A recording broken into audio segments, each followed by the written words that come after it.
This video is sponsored by Surfshark. Lego my ego step, bro. Legos are incredible fun. They are a masterclass of architecture and design, costing only 4 kidneys and a left toe. They are what separates a kid from poor and not poor. If you have just a basic Star Wars Y-Wing, then you're poor. But if you had a Death Star set, then you were big balling money bags over here. But Legos have always been a cultural icon. Insanely recognizable and loved by everyone. Everyone knows what a Lego is. The ancient Egyptians made massive Legos. Legos are so great, they made a massive movie about them. One of, if not the very best animated movie ever made. It is the most genius massive ad, the greatest way to sell your product, by creating a really great story.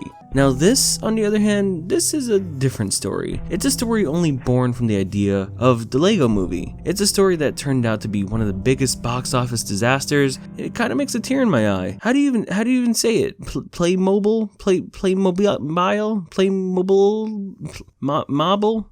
I don't know. I don't want this movie to be bad. I honestly don't. The animation is actually pretty good, and the voice acting kinda seems pretty good. Anya Taylor-Joy is in it, and she's a really good actor. So like, dang. I mean, Adam Lambert is in this. You remember him? I mean, like, do you actually? You know, what do you want from me? What do you want from me? I love that song. Playmobil the Movie is a 2017 sponsored video made for kids. And me, I have a kid brain. This is a movie that I weirdly wish was better than it is. Actually, when I was 7 years old, I wrote a story just like this movie. And if that's any comparison for the quality of this movie, then I don't really have any other comparisons. It's just funny that this exists. So you know how in the Lego movie, there's like Lego stuff and, you know, also real life stuff. But the real life stuff is background. It kind of just elevates the story tenfold and makes it even deeper and emotional. Well, here, the real life stuff is kind of trash. Because instead of just being some random background to not think about, unless the story beats need some extra emphasis, the real life stuff here is like the only point of the story in a way. But if you needed any actual evidence that this was ripped from the Lego movie, the idea was conceived the whole year after the release of the original. Also, it was originally planned to have the same director from Spider-Man Into the Spider-Verse. You know, that super small indie movie that totally isn't another one of the best animated things out there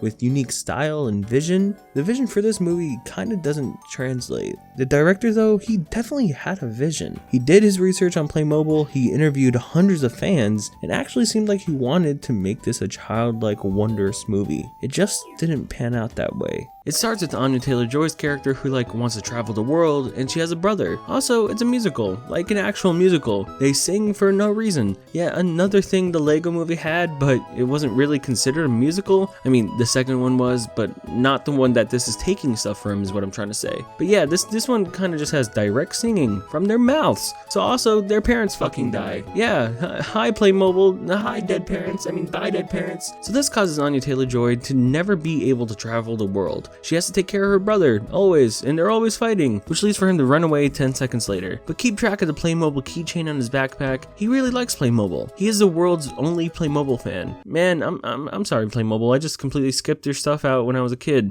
I guess I'm just biased. But since his brother runs away, he goes to a toy convention which happens to have a massive Playmobil set, which looks pretty cute. I love tiny towns. And here they have a fight over Playmobil. This is a toy. It's a stupid toy, and none of this means anything! Like, it's significant for some reason. It's not, though. It's like he's annoyed her with the Playmobil stuff in the beginning, but he never did. None of that happened in this movie, so I don't know why she hates Playmobil so much. She really disses him for that. It's so random. But during this fight, his keychain dude looks like it could be perfectly placed in this set. So he does that, and they get transported to Playmobil land. Here, they both become Playmobils. He's the Viking keychain on his backpack, and she is woman. And they reuse her audio at the start, which is pretty jarring.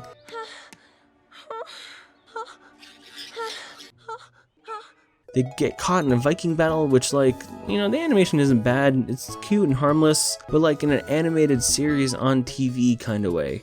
The Vikings love the brother, and then there's another song, a Viking song that goes like rah, oh, rah. These songs aren't good, and I'm gonna just say it though. Sadly, they kind of just ain't it, man. The brother gets kidnapped and like, bro, I do not care what's happening right now. I'm still in real life land, not playmobil land. I know nothing about this land except real Vikings fight here. Like, show me something. Actually, show me something. Show me something Playmobil-esque. Going back to the Lego movie, at least it shows just things in our world translated into the animated world, or just how it operates, how it flows. And I guess the appeal of Playmobil is that there's different sets and lands, so it can all be different in a way. But in the movie, it all kind of feels the same. It kind of looks the exact same too. Very, very same. I mean, it's Playmobil, but you know what you shouldn't play around with? Your internet security. And that's why you should protect yourself with Surfshark, today's sponsor. Surfshark is the easy-to-use, user-friendly VPN. Surfshark lets you use your VPN on unlimited devices simultaneously to protect as many devices as you'd like. With Surfshark, you can even access parts of the internet globe you couldn't normally, with servers in multiple countries everywhere. Personally, I like to use it for Netflix in Europe because they have a better selection, like how the Dragon Ball movies are available in Netflix in the United Kingdom, something I can only access with Surfshark VPN. So, that's pretty neat. If you go to surfshark.deals/24framesofnick and use code 24framesofnick, you'll get 85% off a 2-year plan and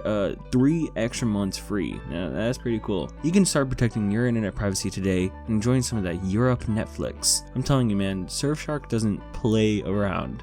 Get it? So just go to surfshark.deals/24framesofnick and use code 24framesofnick. Now let's go back to the movie. So since the brother is kidnapped, Anya Taylor-Joy's character chases after him. There's also another main character who is a very funny, rambunctious dude named Dell. So with this dude, Dell, they gotta start trusting each other, which happens easily, and he agrees to help her get her brother back. So boom, we have our main duo. Meanwhile, the brother is like in a Greek Athens place, and we get the villain song. Is it good? No. But that's okay. But also, the villain isn't good. There's kind of such little risk in this movie. The villain feels kind of like a weird side character rather than, the antagonist. He just feels like the funny background dude. He doesn't really do anything. This is Adam Lambert's character also, but it's not his fault the villain's bad. His voice acting for him is actually pretty good. The movie just gives him nothing to do. In fact, the only one that is given stuff to do is Anya Taylor-Joy's character. Everyone else is kind of just strung along the whole movie, and either you get used to that, or you get bored. We also meet a funny spy character voiced by Daniel Radcliffe. With this character, we get a lot of examples of attempts at writing comedy. Attempts.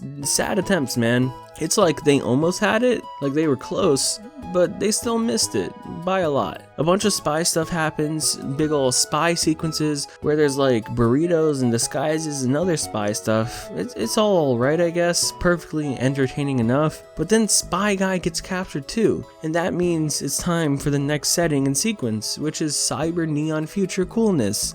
God, all these movies literally have the exact same thing. Every single adventure movie that goes through multiple digital story worlds or like toy worlds or something like that, they all have the exact same beats, the exact same worlds, and they go throughout it in the exact same way. The neon cyber world is always where you meet the sketchy character.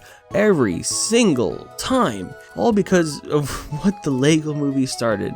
And I think that's hilarious, because none of these have reached the same kind of heights. The brother escapes with his own band of misfits, and Dell and Anya Taylor-Joy are in a fantasy land. But since we are 3/4 of the way into the movie, this is when the main duo has to fall apart. Always. Every single movie. It happens every time. This is when they fall apart. Like, this is when he gets mad at her, and, for some reason, they're like, we? There is no we. Only me. I keep hearing we. There is no we. But eventually the brother and sister meet back up, Both of them have gone through their respective storylines, leading for them to fight this big ending battle of a T-Rex. You know what I do like about this? I like how the T-Rex looks. He has like toy movements and parts and stuff, and it's kind of cute. I don't know why this specifically is what I'm appreciating, but I do really like it. So with this big ending battle, they win, of course, and they're able to go back to the real world. And they literally say, once they get back to the real world, they literally say, yeah, we finally found each other. Yeah, we finally found each other. Shut up. And that's what the Playmobil movie is. This is a movie that just takes everything from all other movies, all while being a bad concept on its own. It's kind of depressing because I wouldn't mind this being competition to the Lego movie. I would not mind if they took the stuff from this movie or those movies and just did something really sweet and good with it. But it doesn't happen. It's a shallow attempt at literally making the same movie but worse, with weird musical choices and just shallow everything else. It's sad. It's honestly sad. The Lego movie is just perfect solely because the movie itself did not care about the product placement or anything else. It literally used it to its advantage and crafted a story. This is just a movie that plays around too much, you know? All I'm gonna say is, if my kid saw the Lego movie, he would want Legos. If he saw this movie, he would still want Legos. An advertisement doesn't have to be this blatantly bad. That's just on you if it ends up turning out like this. You played too much, mobile, whoever you are. It looks like playtime is over.